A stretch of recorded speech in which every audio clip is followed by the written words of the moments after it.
Magandang gabi po sa inyong lahat. Naglaot po ako ngayon. Ito pong huli ko. Pang gabing laot po. Ito. Yan. Medyo maganda-ganda ang bumangga na isda ngayon sa lambat ko. Ayan, oh. Makapangkuan na rin. Bawi-bawi sa pagod at kuan. Pang krudo-krudo. Yan, oh. Yan. Mga kuan, isda na yung mga basa na isda. Ayan, oh. Lalaki, oh. Yan. Oh. Wow. Pres na pres talaga yan. Sariwang-sariwa talaga. Oh. Yan, oh. May hipon pa, oh.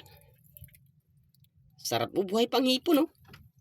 Sarap niya, no? Mga basa, oh. Oh. Lalaki. Oh.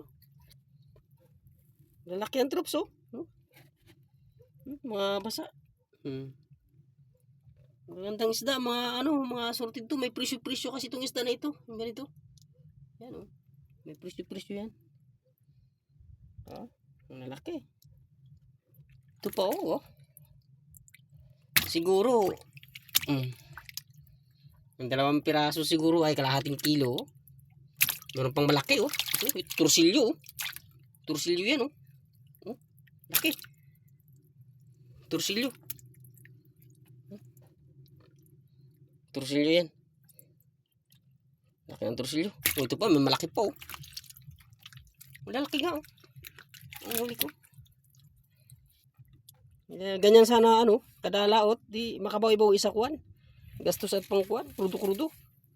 Makasuporta sa pang-araw-araw na ginagastos. Thank you Lord na binigyan mo ako kahit pa kunti-kunti pa mga 5 kilo din siguro ito. Thank you talaga. Sige, salamat. Kita-kita tayo ulit sa susunod.